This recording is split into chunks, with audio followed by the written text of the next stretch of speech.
This video was made possible by Squarespace. Build your beautiful website for 10% off at squarespace.com/Wendover.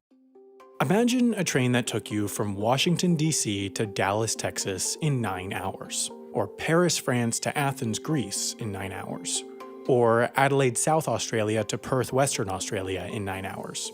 These train trips actually take 44 hours, 44 hours, and 41 hours respectively, so the idea of making any of these trips by train in 9 hours seems almost absurd. In China, though, that's reality. In September 2018, the country opened up a brand new high-speed rail route with direct trains from Hong Kong to Beijing. This is about the same distance as DC to Dallas, Paris to Athens, or Adelaide to Perth, and yet these trains make the trip in only 8 hours and 56 minutes.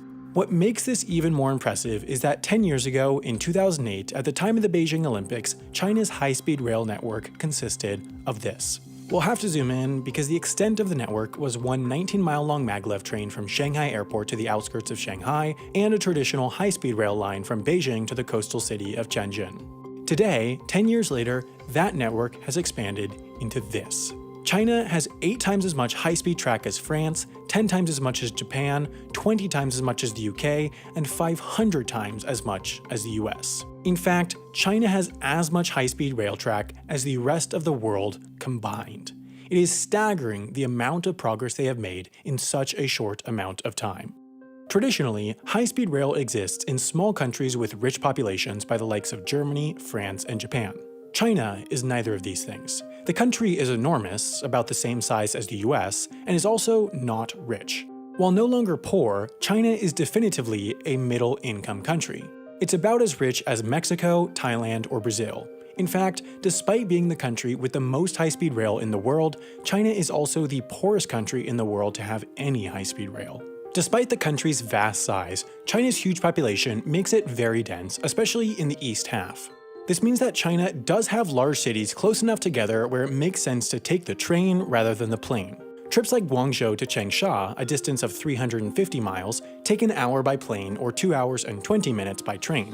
When factoring in the time it takes to check in, go through security, and board, it absolutely makes sense to go by train when traveling between these two cities, even without considering that the high-speed train is cheaper than flying.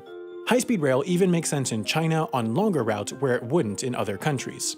Beijing and Shanghai, for example, are about 650 miles apart. Normally, that would be too far for high-speed rail to make sense. Paris and Barcelona, for example, are 500 miles apart, closer than Beijing and Shanghai, but only 2 high-speed trains a day run between the two cities compared to about 20 flights. Between Beijing and Shanghai, on the other hand, about 50 flights run per day compared to 41 trains. Considering the trains carry far more people each, up to 1,200, trains are therefore the dominant means of transport between these two cities. There are a few differences between these two routes. For one, while Beijing-Shanghai by train takes 4 hours and 28 minutes, Paris-Barcelona, despite being a shorter distance, takes a longer 6 hours and 25 minutes. The other factor, though, is about the competition.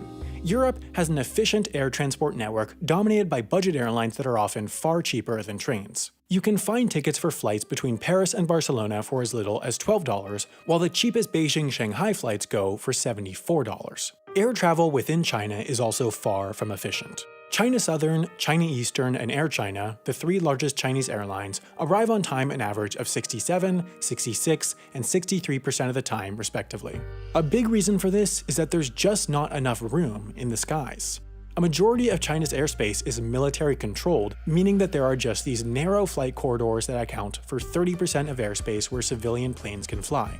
With tons of planes and not much room to fly, planes are frequently delayed by air traffic control to wait for the airspace to clear up, which leads to the abysmal on-time ratings of the country's airlines.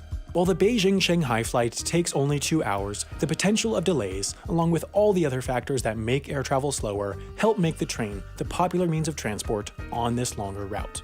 Other train routes in China, though, make less sense. For example, in 2014, the new high-speed train line opened between Langzhou and Urumqi.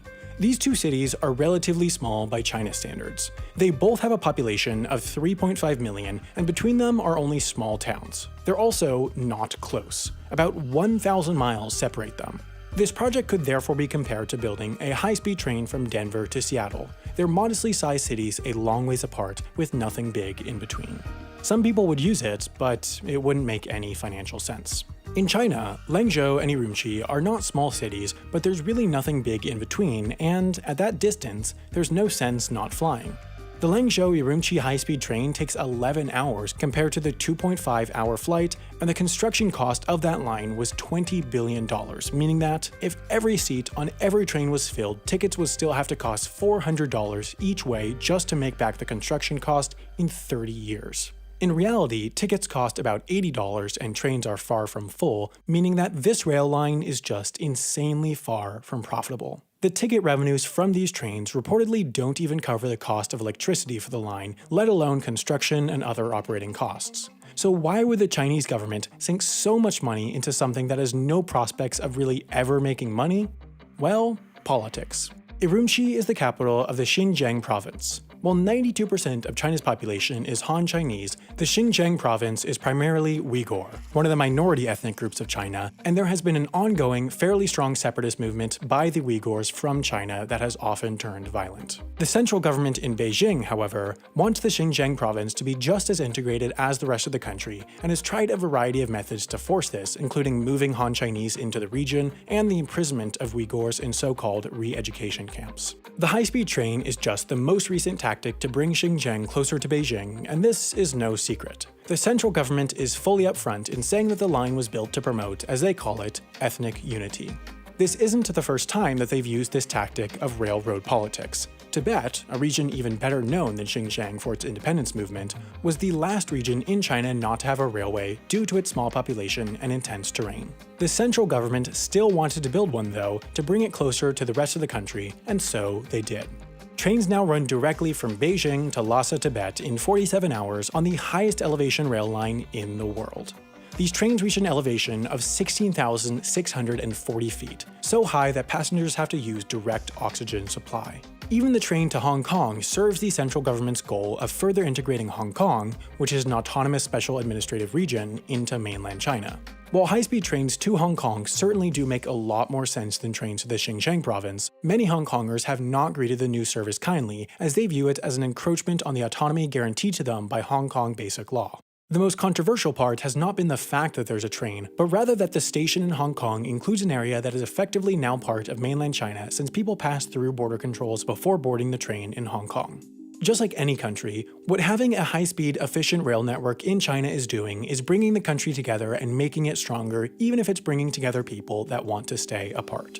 No matter their motives, it's clear that China is building their high-speed rail network more efficiently than any other country. To compare, this is the plan for California's high-speed rail line from San Francisco to the Los Angeles area. It's currently in very early phases of construction and is expected to open by 2029. Of course, that means that the time it will take for California's high-speed rail network to go from this to this is the same as the time it took China's high-speed rail network to go from this to this, but the main thing to look at is cost. This California network is expected to cost $77 billion and is 520 miles long, meaning that it will cost $148 million per mile to build.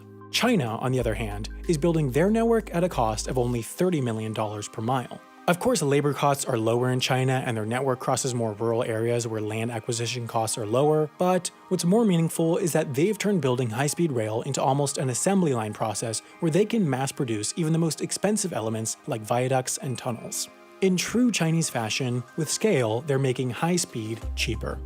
The big difference between China and a lot of the Western world, particularly countries like the US, Canada, Australia, New Zealand, and the UK, is that high-speed rail is at the top of the government's priorities. Unsurprisingly, given their government structure, in many ways, China has placed social benefit, at least by the definition of the central government, ahead of profitability when developing their high-speed rail network. High-speed rail lines just aren't as profitable as other means of transport, like planes, but they are undoubtedly better for countries, so you have to consider the social benefit when looking at their overall profitability. For the San Francisco to LA high-speed rail route, for example, one study found that the social benefit derived from lower carbon emissions, higher worker productivity, and reduced casualties from fewer people on the road would be equivalent to about $440 million per year. As it turns out, this is almost the exact amount that the state will have to subsidize the line for it to break even. The China Railway Corporation, a state-owned enterprise, is actually slightly profitable, although it does have huge amounts of debts and is helped by government subsidies. The benefit to the Chinese people, though, is huge. The high-speed rail allows those who can't afford to live in the most expensive cities like Beijing, Shanghai, and Guangzhou to easily commute from cheaper suburbs by high-speed rail. Thanks to the high-speed rail, there are now 75 million people who can commute to Shanghai in under an hour. It is growing what are already some of the largest cities, and when it comes to cities, size is strength. These lines connecting the East's largest cities are some of the most profitable rail lines in the world, and they're making living and working in China easier, but the question is, when we look back decades from now, whether the high-speed trains to smaller cities will have made sense. Out of a desire to keep the lines going straight between the big cities, the stops for smaller cities are often out in the countryside dozens of miles away from the city core. The high-speed station for Hongyang, for example, a smaller city of only 1 million, is about a 45-minute drive east of the city center. The hope is that new development will spring up around the stations, but this network structure, even if it saves time on the train, wastes time before and after, which degrades the benefit of high-speed rail. In all, China is really the first country to have experimented with long-distance high-speed rail through less dense areas in its west. In the east, though, these trains are enlarging the country's economic power. It's just one of the many factors speeding up China's catch-up with the world's richest countries. Even though China is building these trains for less and innovating on the construction of high-speed rail, the real reason why China is so good at building railways is because they have the one thing that almost every other country lacks: the political will for high-speed trains. Whenever I'm looking to launch something new, one of the first things I think about is how to present it online. I think about domain names, emails, websites, and where I always go to do all that is Squarespace. As you probably know by now, Squarespace is the all-in-one solution to building a web presence for whatever you do. Being in the internet age, it's incredibly important to present yourself well online, and Squarespace's beautiful designer templates, customizable website builder, and 24/7 award-winning customer support help you do all that for a reasonable monthly cost. It's a much better solution than learning how to code a website or paying someone thousands to do it. It is also, of course, made easier by the fact that you can get 10% off by going to squarespace.com/Wendover, and you'll be supporting the show by using that link.